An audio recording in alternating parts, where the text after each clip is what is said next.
October 5th, 1986.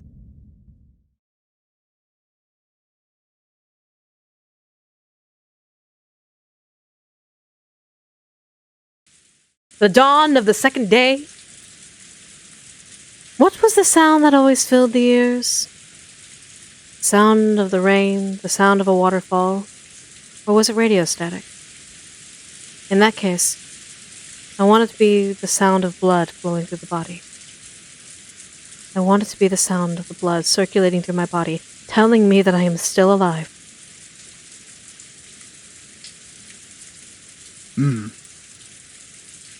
Is it morning? The light entering through the crack in the curtain was faint, but at least told him that dawn had broken. Ginzo... What did she break? Wait, what? What did she break? The game, obviously, so many times. Ginzo, still in the same pose he had when he awoke, was sitting in his chair and looked up at the ceiling, let the blood slowly travel through his body. Judging by the clock, it was early morning, 6 on the dot. No matter how tired he was, no matter how deeply he slept, he woke up exactly this time, as though he had measured it with an hourglass.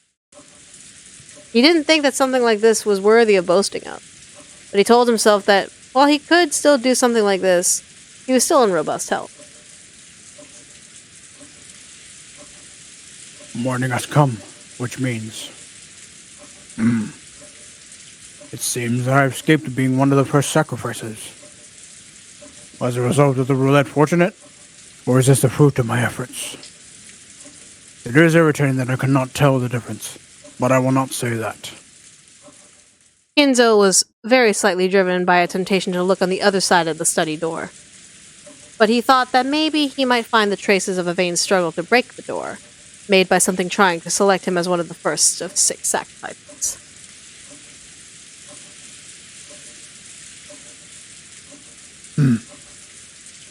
Humans are cheap creatures. They claim to do their best and leave the rest to providence. Yet when they are given good fortune, they desire to flatter themselves that it arose not from simple luck, but from their own ability. So he wanted to check whether there was a wretched mark on the door. That is only human. Therefore, Ginzo did not check. He repressed the things he wanted to do because he was human. By that, Ginzo would immerse himself in a feeling of sufficiency, as though he had become a being that surpassed humans. He became aware of human desire, and forbade it. Things that a human wanted to do, he resisted. This eccentric and rebellious sense had surely given him a rare genius, which must have allowed him to succeed in his exploits as he revived the Ushidamiya family in 1 generation. Well then, Beatrice, what were the 6 pieces you took? And what will your next move be? Entertain me. My defense is perfect. I will not shame myself like last time. He.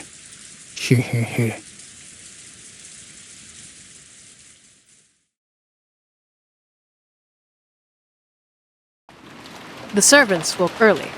They had to open the curtains, prepare breakfast, and complete various other tasks to welcome the guests to the new day. Goda was the most enthusiastic. He had been told to concentrate his efforts, in particular on his work as a chef for the duration of the family conference, and he had been specially exempted from several tasks that the servants normally must do. It seemed that Goda, who was a show-off, had a particular feeling of a supremacy about him. He left the preparations of the inside of the mansion to Genji and the rest, and worked on preparing breakfast in the kitchen. Genji split the work with Shannon and Kanon, and they carried out various tasks. Shannon headed to the dining hall and knocked. Last year, the family concert has continued into the small hours of the night. It wouldn't have been odd for this year's conference to continue all the way into the next morning. So she had knocked out of consideration for the possibility that they were still having a discussion inside. But there was no response. So she opened the door and said, "Good morning."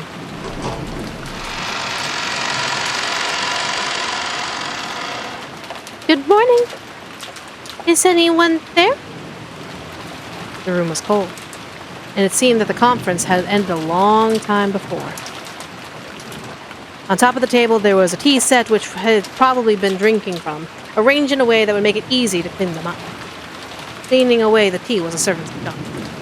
So if this family was too caring and cleaned them up themselves, the servants would lose face. Therefore, just doing this much for the servants truly was a pleasing act of kindness.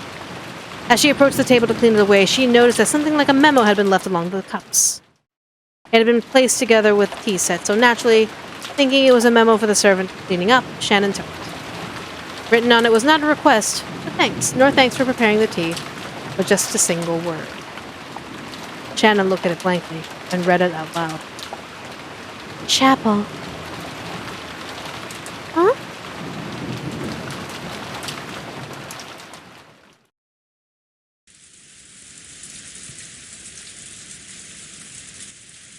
Small sound kept repeating over and over. It was a sound that would ordinarily have been trivial and insignificant. I hope I stop hearing it soon, so I can return to my doze, someone thought vaguely. But no matter how much time passed, the sound did not end. It repeated over and over. Shut up.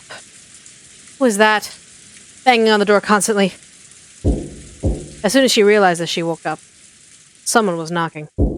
Then she noticed that there wasn't just a knock, but a voice, too. Rosa-sama! Rosa-sama! Good morning. Wait. Coming now. It had been Genji's voice. Looking at the clock, it was still before 7. It was clearly too early to wake the guests. Did something happen that was bad enough to cause this? She felt her sleepiness increasingly fade thanks to this ominous premonition. Because Genji had been a familiar servant to Rosa since her childhood days, she opened the door a crack and answered, even though she was slightly defenseless in her pajamas.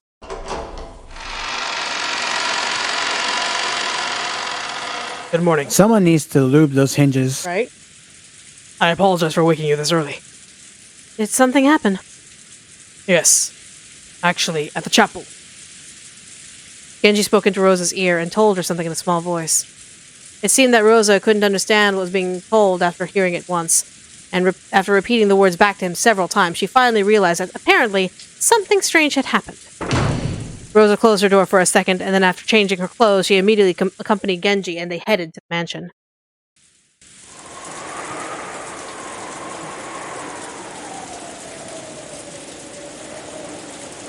The chapel requires some explanation. It wasn't in the mansion, but in a grove behind the mansion, which could be reached after a short walk. It had been built at the same time that the mansion had been constructed on Rokanjima. While it was outside castle wall, while its outside walls had been repaired many times, making it look new from the outside, it was a very old building.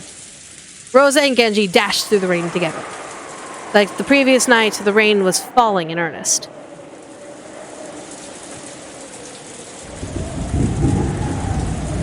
Eventually, they began to see the chapel beyond the sparse grove. If all she knew of it was its appearance from the outside, it might have felt like a place of dazzling beauty, where a pair of young lovers might want to hold a ceremony. However, it seemed that in Kinzo's eyes, this was a very sacred place, and Rose and her siblings had been harshly told not to approach it unnecessarily. Even at this age, and no matter what the reason for it, she felt some guilt in approaching the chapel, and was gripped by the fear that this would surely make her father so angry he would slap her across the face. The servant silhouettes could be seen from the front of the entrance to the chapel. Goda, Shannon, and Kanon, which meant all of the servants on the morning shift had gathered. A short while ago, Rosa had been told the nature of the situation verbally by Genji. However, without laying eyes on it directly, she really hadn't been able to understand. Probably all of the servants gathered here were the same. Without seeing it with their own eyes, they couldn't understand what was going on.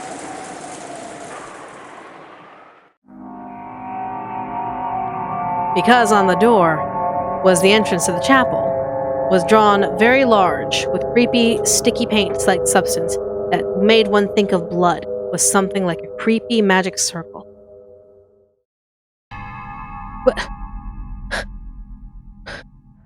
What is this? When was this drawn here? The servants looked down at each other. Goda was the first to open his mouth. My apologies. We do not usually trespass here, so we do not know when it was drawn. Then who was the first person to find it? That was me. when I went to the dining hall to clean away the tea set, there was a memo with chapel written on it. Shannon held out the memo with a shaking hand. Whose handwriting? Is it Nissan's or Nessan's handwriting? Then you came here and found this, right? Yes. Rosa-sama, look at this. What? Happy Halloween for... Cannon was pointing at a single line of English written below the creepy magic circle. Until it had been pointed out to her, she had thought it was just another part of the magic circle and hadn't noticed it. Written there in English were the words, Happy Halloween for Maria. Happy Halloween for Maria. A wish for an enjoyable Halloween. For Maria. Creepy magic circle. For Maria. Happy Halloween. The only person who said those words, Happy Halloween to Maria yesterday, the symbols matched. The golden witch, Beatrice. What about Maria? That kid should be sleeping with her cousins, right? Did you check? My apologies. We just now realized that Maria-sama's name was written here. We still have not checked. I shall... What are you doing? I'll go check with Maria and come back. Also inform Kraus, Nissan, and the rest. Receive their instructions on how to proceed. After saying that much, Rosa finally noticed that something was out of place. Her own rank within this family conference was the lowest of the 4 siblings. In an abnormal situation like this, why had she been the only one called, when the other siblings hadn't? That's a mystery. Even if Maria's name had popped up. Don't tell me. What? Yes. We tried to contact Krasama, but could not find him. And Madame is not in her room. Judging by the condition of the sheets, she may not have returned to her bed at all last night. Rosa felt something creepy crawling up on her back. Did you check this out? No, not yet. We did try to check inside, but... Oh, actually, the lock to the chapel is special, so the master key does not work. There's a single key which can open it, but that key is missing from the key box. She didn't want to get any closer to the door with the creepy magic circle if she could help it. Rosa readied herself an approach and tried pushing and pulling the knob. All she felt was the resistance of the sturdy lock. We searched to see if there was a window to which we could enter, but I think that in order to check inside, we would have to break one of the windows. What do you think? There's no way I could give you approval to do that. That's Father's precious chapel. I can't do something like that.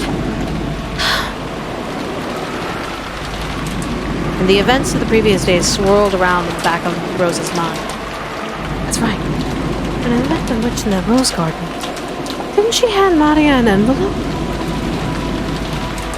Yes, I'm positive she did.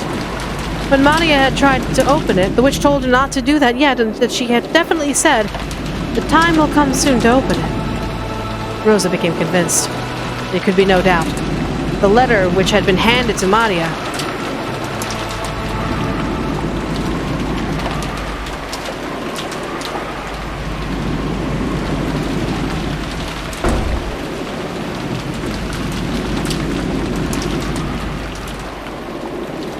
After dashing back to the guest house, Rosa approached the cousin's room while hiding her footsteps, softly opened the door and peered inside. From inside, she could hear the healthy snores of young people. The 4 children were all there. Maria was there, sleeping soundly. After heaving a sigh of relief, she entered the room with quiet footsteps. She was after Maria's handbag, which was resting on the sofa. Maria always liked walking around with her treasures. She probably imitating how her mother always carried her makeup with her. Of course, she was just copying her, so on the inside it was just full of junk. In Maria's case, it was full of small, creepy, occult-like items and a notebook with things like that written in it. Rosa hadn't once been happy to see her daughter walking around with those kind of ungirlish things. However, after she tried to force Maria to stop, they had gotten into a big fight, and so she decided to let it be. Here it is. This is it. A Western envelope with the crest of the gold eagle. When she took it out, she could tell that there was a heavy, cylindrical object inside. She could tell by its feel and its weight. There was no doubt. There was a key. After turning around and checking if Maria was still sound asleep, Rosa tore open the envelope and tipped out the contents into her palm. It was a key with a bold and intricate design. Rosa grasped that key and dashed out. It seemed that Battler noticed these sounds, but after grumbling and turning over in his sleep, he started snoring again.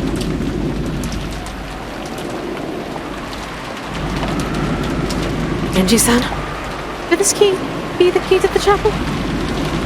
Where did you? Yes, this is the key to the chapel. Rosa approached the creepy magic circle once again and put the key in the keyhole. There was a strong resistance. After it resisted for a short while, it stopped that resistance with a clunk.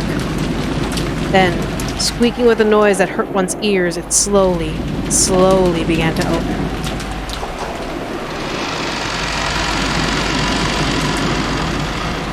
Is anyone there? Her voice reverberated throughout the massive room. Of course, there was no answer. The chapel had a high ceiling and the air was cold. And even on this rainy, unsettling day, for some reason, it felt sacred. The servants timidly followed after Rosa. Rosa-sama, look at that! Canon noticed it immediately and pointed. Over there was the altar. In the place where normally a pastor would preach of God's love, there was a table that shouldn't have been there. At first, it looked like a dining table. And there were actually gorgeous plates and utensils set on the table, enough to make you think it was a child's birthday party or something. Upon closer inspection, the surrounding area had been decorated with pumpkins and black and orange ribbons. They were probably Halloween decorations. And there were people seated at the table. 3 people on each side facing each other, seated in chairs. They could be recognized at a glance. Oh no. Kraus and his wife, Ava and her husband, and Rudolph and his wife. But if you were asked if these were definitely them, you still have to go even closer to check. Because they seemed almost like dolls. Rosa and the rest had opened the door, entered all at once with the sound of many footsteps, and called out, asking if anyone was there. And yet there was no reaction.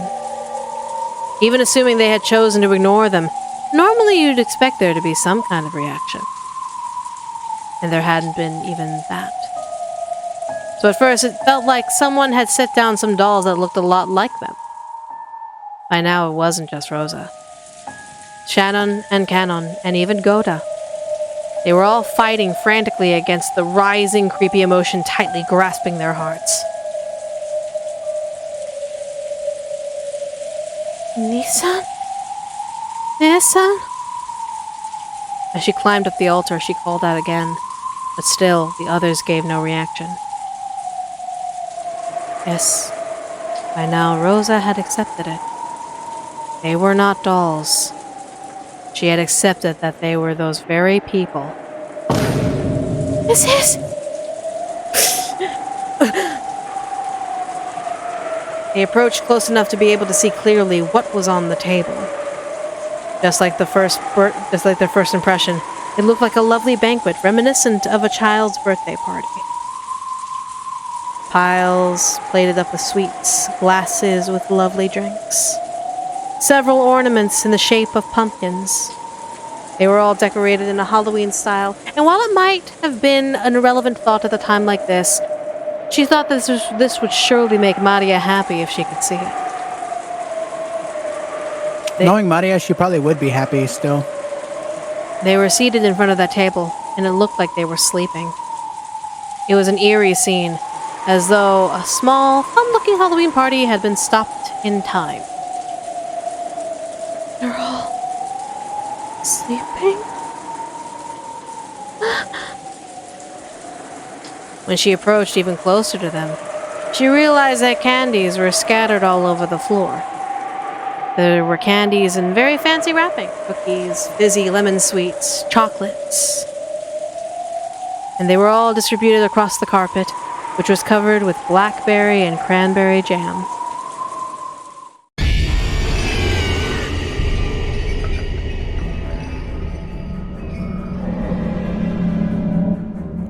Whoa!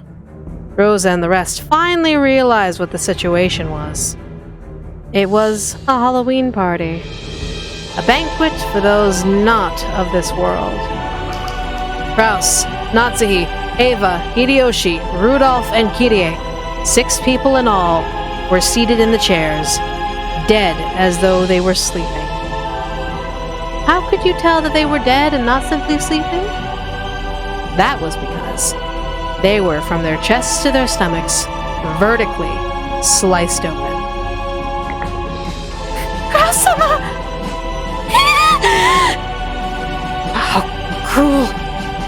The 6 of them were seated at the Halloween party, all of them killed, with their stomachs sliced open. Was the jam that covered the floor something they couldn't finish eating, which had overflowed out of their stomachs? No. The contents of their stomachs had been splattered all across the floor. And that wasn't all. From their stomachs, almost as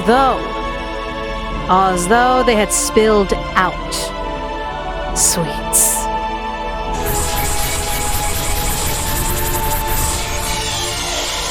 Candies and cookies, fizzy lemon sweets and chocolates had spilled out, stained with blood, and scattered across the floor. What could have happened to cause this? It is almost as though the inside of their stomachs had been stuffed full of sweets, and when their stomachs had been cut, it had all flowed out.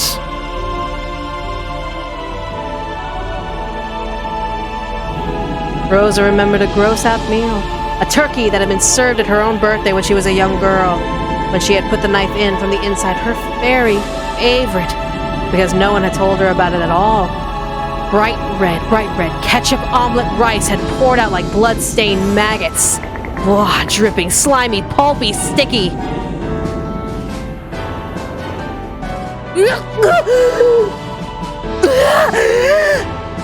The trauma of her youth was revived. Rosa felt a monster raging inside her stomach as the acid started to rise up. Unable to hold back, she threw up on the floor. Her empty stomach couldn't throw up anything but stomach acid. The scene in front of her was no longer a fun Halloween party by any means. 3 couples had been placed there with their stomachs vertically wrenched open like a gooey koopa pinata. Lots and lots of sweets had been stuffed in there, pulping. Hoogoo boogoo. Blood and guts and sweets were overflowing onto the floor, bloodstained, sticky, sloppy, pulpy, sweet candy stuck to each finger, gummy. But it's stained with their entrails, sloppy, pulpy. What was that I stepped on just now? Didn't feel like a candy or a cookie or a fizzy lemon sweet or chocolate. I'm so scared that I can't even look at the bottom of my shoe to see what I stepped on. What a gruesome Halloween party. From far away, it looked really beautiful, fantastical, and fun. When you see it up close, it's really terrible, disgusting, and it's somehow beautiful. Rosa's wild thoughts tried as best they could to escape her throat with a loud voice that was neither a scream or a roar. Rosa-ma. This is horrible. Just horrible. Ambulance. Police. That's right. Police. If the word tied to reality like police hadn't come from Gota's mouth, Rosa and the rest would probably still have been unable to escape this nightmarish party. But this wasn't because they thought the police might be able to do something. If they didn't say police out loud, it felt like another seat would be set up at this demon's party and given to them. It felt like their own stomachs were getting uncomfortable, filled from the inside. Crumbling, churning. It was surely because the candy was starting to overflow from their stomachs. Rosa was again tortured by a desire to vomit and threw up her stomach acid on the floor. And then she searched to see whether there was any candy mixed in.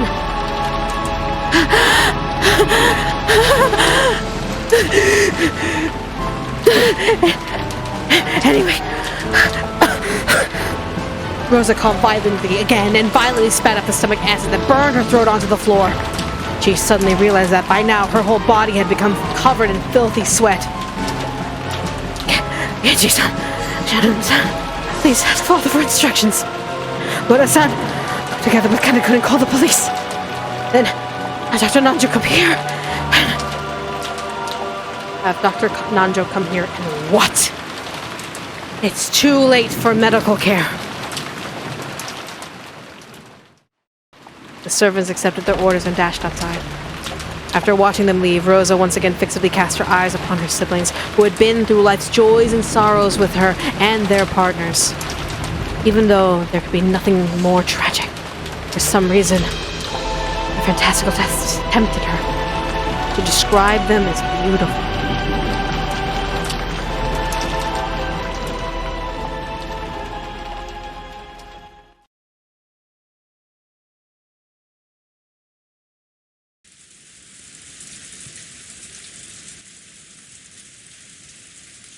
They're not here. Where'd they go? The servant room and the kitchen are both empty too. What the hell happened? Mama! Mama, where are you? My letter! My letter! Give it back! Give it back! Give it back! Perplexing. Badlu-kun, are you sure it was Auntie Rosa? Well, I was half asleep, so I'm not too confident. But I get the feeling that at dawn, Auntie Rosa came in and fished around in Maria's handbag. I was just half asleep and assumed that there was a tube of toothpaste or something in Maria's handbag. Why would there be a tube of toothpaste in Maria's handbag? I bet my ass you dreamed the whole thing. Adler vaguely remembered Rosa entering the cousin's room, and Maria, who had woken up first, had started rampaging around saying that someone had opened the envelope she had been keeping safe. And so they had started wondering whether Rosa might have come and opened it. A letter from the Golden Witch. I wonder what was inside. Who knows? But that envelope was one with the Ushiromiya family crest on it for her grandfather's personal use. It's hard to believe that what was in there doesn't have anything to do with the family conference. She hadn't let anyone touch it, but yesterday Maria had bragged a lot about the envelope to Battler and the rest. So they remembered it well. Mama, give it back! Give it back! If you're right, George Aniki, it sounds pretty important. But if it was so important, why did the witch give it to Maria? I don't have a clue. The refreshing morning atmosphere had been completely wiped out by the occasional sounds of thunder. It was only natural. Since the time they had woken up, they hadn't met anyone other than themselves. It was like the mansion had become an empty husk, leaving only them behind. Hey! Anyone there? Answer me! After Jessica called out in the hallway, an answer finally came back. It was from the entrance hall. I can hear you. Has something happened? It's Dr. Nanjo. Great. It looks like everyone hasn't disappeared from this island but us. Mr. Nanjo, good morning. Sorry. Do you know where our parents went? Yeah, me. I was also only come here after waking up, you see. I have no idea, I'm afraid. It was only natural. Nanjo was a guest like the rest of them. He had now just come to pass the time in the parlor until breakfast. Dr. Nanjo, Mama took my letter! Give it back! Give it back! Maria buried her face in Nanjo's well-built stomach, sobbing and crying. Nanjo could do nothing but be bewildered at what was going on so early in the morning. Someone's running this way. Jessica, someone's coming. From down the hall, they could sense people running hurriedly. When they looked, they saw it was Goda and Kanon. Running inside the mansion could have been immodest for a servant. Yet Battler and the rest didn't even think to question that now. Maria's sobbing had become so unmanageable, they wanted to ask someone, anyone, where Rosa was. But the two servants ignored Jessica as she waved her hand. Gota flew into the servant room, and Cannon, noticing Nanjo was there, bowed and approached him at a quick pace and whispered something into his ear. What did you say? Rosa-san is... Yes, I will guide you, so please accompany me. All right. This way. Without saying anything more than that, Cannon finally noticed Jessica had bowed to her, but he wasn't calm. He dashed back down the corridor by which he had come from, followed by Nanjo. By looking at how hurried they were, Battler and the rest realized something really bad had happened. They saw Gota through the door to the server room, which had been flung open. He had the telephone receiver in hand and was violently pressing the hook. From that, they realized he was trying to call a hospital or the police or an event. He was trying to call someone because a serious emergency had occurred. Let's go see what's going on. Yeah. Mama, give it back! Give me back my letter! It's an invitation to the Golden Land! They didn't know what, but something was happening. Battler and the rest chased after Cannon and Nanjo. And then we realized. Cannon had called Dr. Nanjo, but he hadn't called us. So we never should have followed. I wonder if Alice didn't regret her excess curiosity when she chased after the rabbit holding her clock.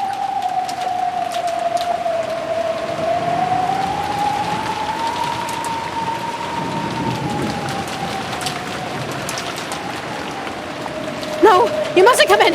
You mustn't look! Jessica-chan! No!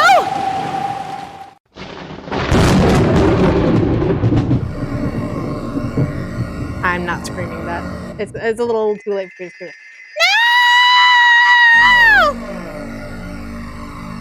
Mom, Dad, what happened? What the hell is this? There's a limit to how degenerate you can be.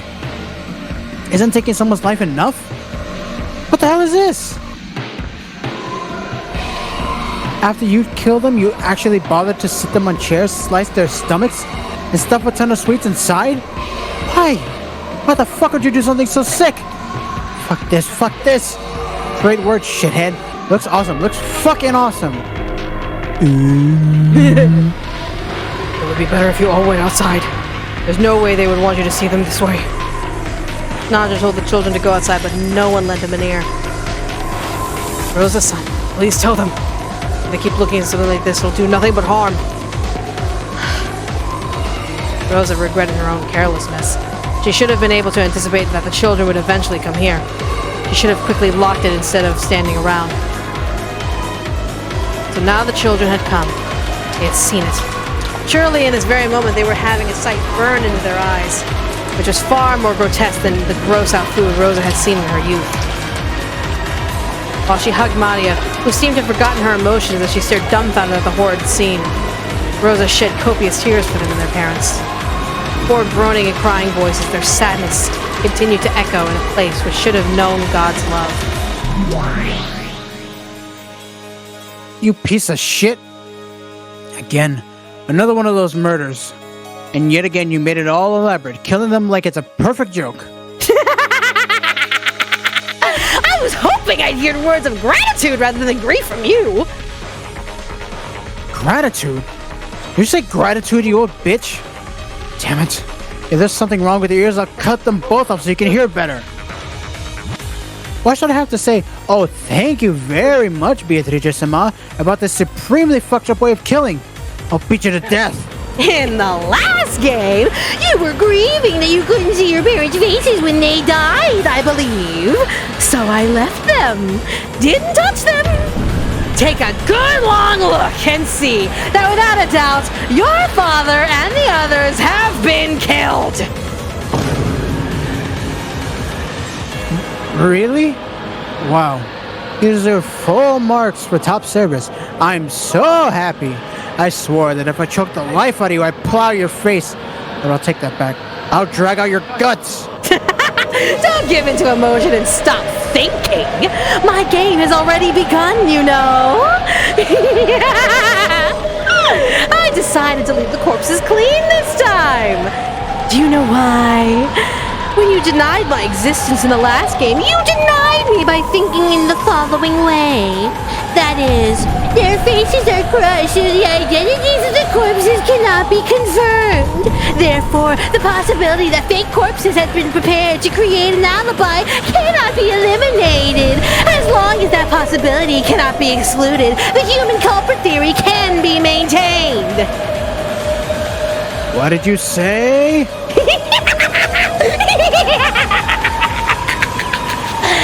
Come, battler! Are you sure you wish to leave the examination of the corpses to Nanja?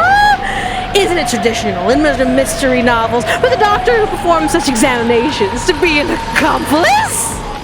Then don't leave the examination to Nanja. Do it yourself.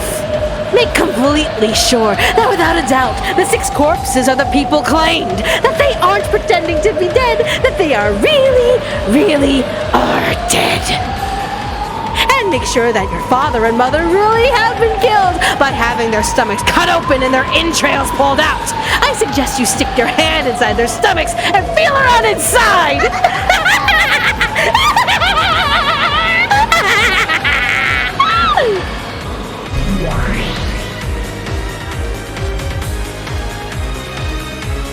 I won't cry. Damn it, I won't cry. Battler suddenly yelled.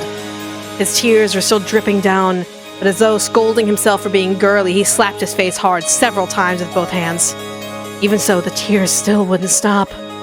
However, he felt a hot blaze ignite in both of his eyes. Whoever the bastard is who pulled this detestable bullshit, I'll make him pay back with his debt completely. So this isn't the time to cry. Think about what you're gonna do. It's no good. It's no goddamn good at all. If you have enough spare time to cry, then think. This is not the time to be working your lacrimal glands. Rather than pure hatred, maybe it was more of an evasive hatred to blot out his sadness. However, it gave little courage to George and Jessica, who were being crushed by sadness. That's right. Even if you cry, the reality of what's happened here won't change. Damn it! What am I supposed to do then? What am I supposed to do for Mom and Dad? Rosa-sama, I returned. Goda, what happened to the police? What did they say to do? Did they say that they think we'll be able to get here? Regarding that, it seems the telephones are out of order. I also tried the emergency wireless, but perhaps it's the weather, but that isn't working either. What did you say? So you're saying we can't contact the police? It's her! She did something to the telephone line and made it so we can't contact the police. When she heard the telephones were out of order, Jessica immediately decided it was the work of the mysterious guest. Her eyes were bright red after so much crying, and they began to grow even more red with rage. Yeah, that's not even any room for debate anymore. I understand everything. I know the truth. Who killed Mom and Dad? It's obvious. It's her. It has to be that witch or whoever came yesterday. I'll grab her by the collar. Damn it. Jessica-chan! Wait! Goda-san! Kanakun! Go! Yes. Milady, wait!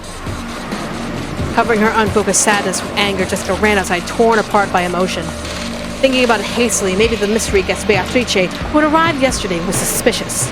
However, at the current time, there was absolutely no proof she was the culprit. At this moment, she was nothing more than a simple guest and one of many. So Rosa had to make an adult decision and stop Jessica in her hasty rampage. Goda and Kanon realized that immediately and chased after her. Could Beatrice, the guest that no one invited, be the culprit? I understand how Jessica feels. I also want to make myself think that. It doesn't matter who. I want to make someone the culprit and bash them right in the face. But before that, we have to understand things clearly. Who is this Beatrice? I haven't even seen her face. If you're looking for her face, it decorates the big portrait in the mansion. That's it. Oh my god! You still don't remember after looking at it for so long? Come on, Maria. What's so funny in a situation like this? Beatrice is a witch, and the ritual to open the door to the Golden Land has finally begun. These 6 people are sacrifices. Now the witches' banquet shall begin! Tonight is Halloween! The witches gather now in celebration!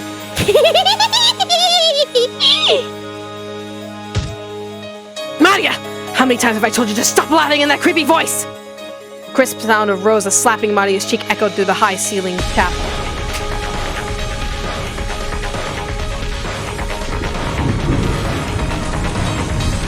Kinda feels like ever since the rain started yesterday. No, ever since the island had become wrapped up in the typhoon, something has gone crazy. I had arrived in Okajiba while it was clear and taken a nap because I had gotten up early. When I woke up, it had already started raining. And after I got up, that's when it all started. Suddenly, a mysterious visitor arrived, calling herself the Golden Witch Beatrice, and it feels like the world had started skewing bit by bit into something insane. What happened while I was taking that nap? During that time, had this island been cut off, trapped in a different world where common sense doesn't apply? Who is this person called Beatrice? Is she some unknown person trying to involve themselves with the inheritance problem, like our parents were freaking out about at dinner last night? Or is the culprit the witch from the Legend of the Gold, like Maria says? Even if Jessica hadn't let her short temper get the better of her, in this situation, the visitor was probably the most suspicious. But we mustn't jump to conclusions like that. No, yeah, that's no good. No good, no goddamn good at all! I smacked my face with both hands again, cooling off my brain before it overheated. Even though it might have been a waste of effort.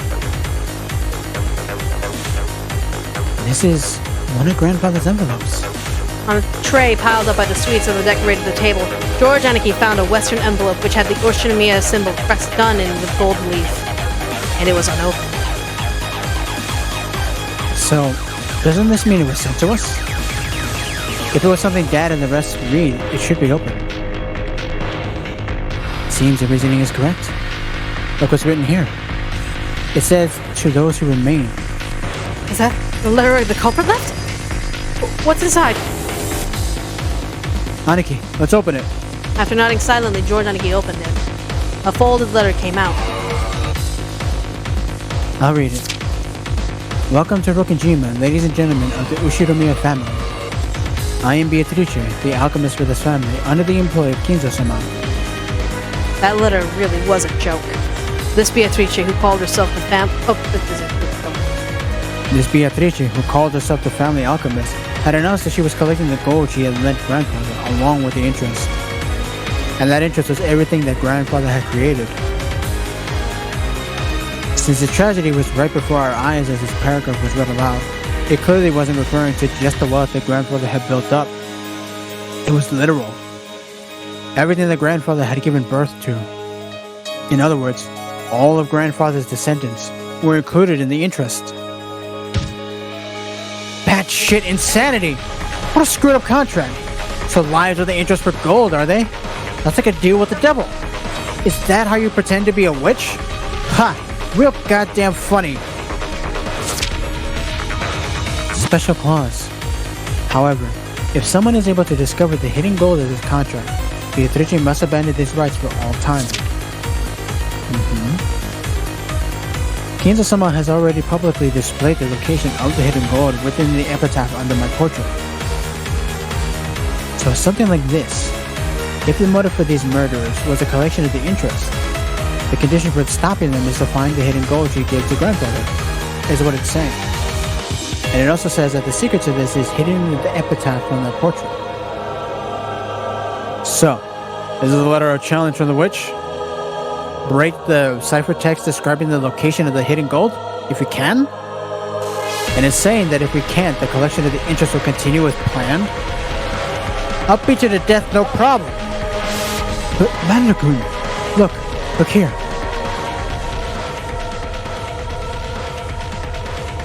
The table had been full of sweets, so even though they had been right in the open, we'd assume they were just sweets. I mean, come on, you'll find stuff like this a lot, right? You know, boxes of chocolate shaped like golden ingots. These are not boxes of candy. They're the real thing. These are real goddamn gold bars. They're described like the crest of the one-winged eagle. I've heard Mother talking about this before. This is a gold bar from the Legend of Grandfather's Gold. Gold ingots, 3 of them weighing a full 10 kilograms each, were piled up in the very center of the table. It was where the cake would be placed if it was a birthday party. In other words, this was without a doubt the birthday cake of the party known as the family conference. If these really are 4 nines period ingots. They're worth about 60 million yen. You stupid bitch! That's way too cheap. 6 of our parents have been killed and the gold you throw our way is a measly 60 million yen? Don't take us for fools, damn it! So it has begun, Beatrice. It's not like anyone can solve this riddle anyway. So Beato, you will definitely win. Hurry up and open the door to the Golden Land and take me away.